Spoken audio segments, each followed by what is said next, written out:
AZ, ikaw, you're admired for your grit, but also, nababash ka rin by showing your emotions. What's your thoughts on that? For me, at first, naisip ko yan while inside the house. Sabi ko, parang masyado ko problematic. Ang dami kong drama. Iyak ako ng iyak. Pero, na-realize ko din na parang outside of the house, before coming in, hindi kasi ako masyado umiyak. As in, rarely mo lang ako makikita umiyak. Kahit pinapagalitan ako ng nanay ko, hindi ako umiiyak.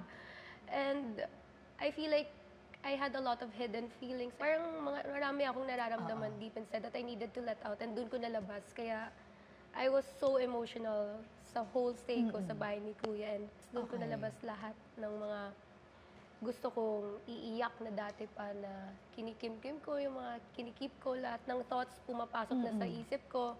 Things that I should have realized, things that I should have thought about in the outside world, things that I should have done in the outside world. Parang pumapasok na lahat. So, naging outlet mo siya, kumbaga. Yes, And pati yung mga housemates. Dahil sobrang komportable ka na sa kanila. Ganun ba Sobra kayo? po. Do you think it's being emotional? Kasi parang binash ka nga, parang si AZ laging... I think natanong to ni Tito Boy, no? When Tito Boy was inside the house, na parang iyak ka ng iyak. Isa sa mga comments ng netizens, iyak ka ng iyak. Lagi mo ipinapakita yung emotions mo. Do you think it's a power or a vulnerability for you?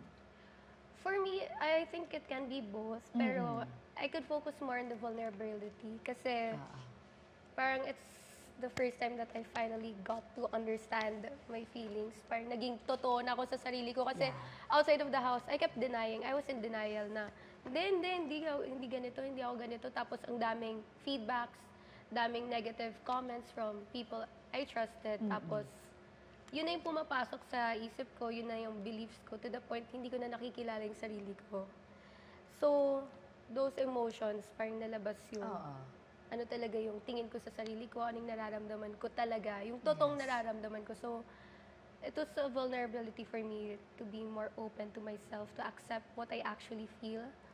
The things that hindi ko, yung sineset aside ko, the things that I was running away from, I had to face it. And parang it was the time na naging raw na talaga ako sa sarili ko.